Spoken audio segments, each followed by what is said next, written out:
Hey everybody, welcome back to another video from A Conservative America. Today I'm just going to jump right into it. I wanted to talk about some of the primary problems facing our country today. And the big one I wanted to talk about is the debt.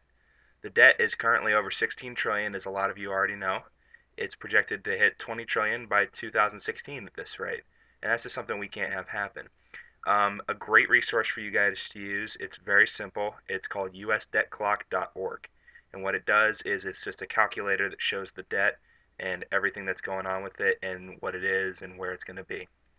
So unemployment is big, but I feel like if we don't get the debt under control, unemployment will be the least of our worries because it'll be harder to borrow money to pay for programs. So they're just going to end up getting cut in the end. And that's going to be a lot of government programs that provide jobs for people. And that's going to be a lot of public or private sector jobs that get subsidies from the government, and they won't be able to hire as many employees. And one of our problems with the debt is we're investing in programs that we don't need. I mean, I'm not talking about like Planned Parenthood and stuff. I mean, there are government investments that go towards people that make hundreds of thousands of dollars, and their job is literally to pour ketchup and see how fast and how far it runs. And they're trying to figure out the viscosity of ketchup, and they get paid $100,000+ a year. Now, that's not that much, but if you get a ton of those, it really adds up. And the other thing I wanted to talk about was how we're going to fix this. And I think the best way to fix this as of right now is to vote for Mitt Romney. If there is anybody on this planet that is prepared to fix what is going on right now, it is Mitt Romney. If you look at his record, Bain Capital, he went in, and what Bain Capital was a bunch of companies that were bought out by investor money from this Bain Capital company. And they went in and they cut spending, they raised profits, and they ended up turning the companies around and making them successful from almost going out of business. Some famous ones that you've probably heard about are Burger King, Domino's Pizza, Staples, Sports Authority. And then you've also heard about the ones that didn't work, like this steel company that this Joe Soptic guy claims that when Mitt Romney came in, he ended up destroying the steel company, and the guy's wife died as a result of it. Now, I'm sure you guys have already heard a million things about this, and I wanted to offer a little bit of insight about this, even though it's old news, because if Mitt Romney hadn't come in and tried to save this steel plant, it would have closed a long time before that. The steel plant was in the process of going under, and Mitt Romney came in and basically did as much as he could to save it, and it just didn't work. It was beyond saving. And it's unfortunate that things like that have to happen, but if you look at Mitt Romney's track record, he definitely has a lot more successes than failures. And the other thing I wanted to talk about was the Olympics. Mitt Romney went into a failing Olympic Games that had a $500 million plus budget deficit and also had to deal with the 9/11 terrorist attack. He ended up going in there and turning it into one of the most successful Olympics in the history of the Winter Olympics. And in this time, he also took a leave of absence from Bain Capital and left Bain Capital. Now, Mitt Romney is an absolute wizard with finances and money. He will cut spending. He will keep the taxes the way they are. And he actually proposed, I believe he proposed a tax cut for a middle class like every other politician in the world is. And there's not a single politician out there that is going to raise taxes on the middle class. And if anybody tells you otherwise, they're kidding themselves.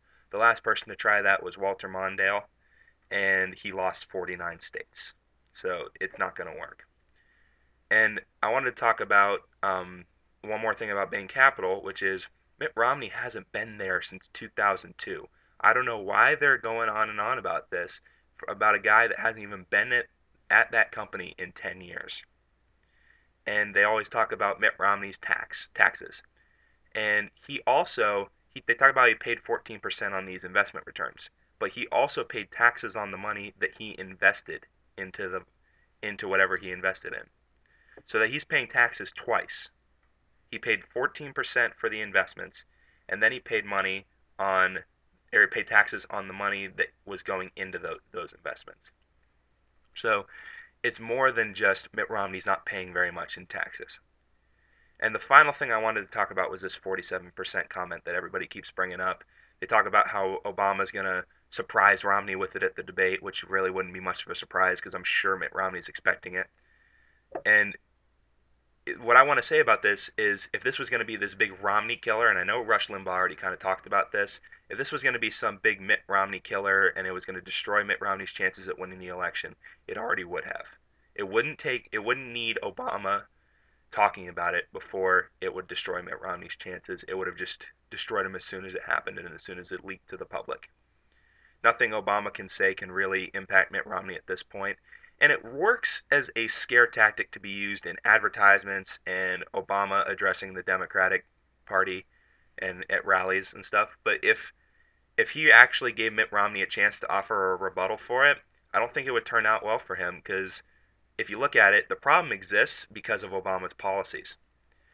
Many people don't pay taxes because they went below the line of where you have to pay taxes and where you don't have to pay taxes because of Obama's policies. A lot of people are out of the job because of these policies, and we need to fix this.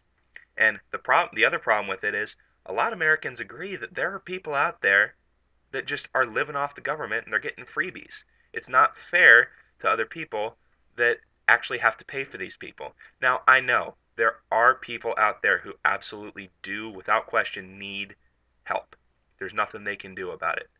They are just the people that couldn't make it for whatever reason. But there are a lot of people out there who are just living off the government and aren't really even trying to get a job or trying to advance themselves. And that's the problem.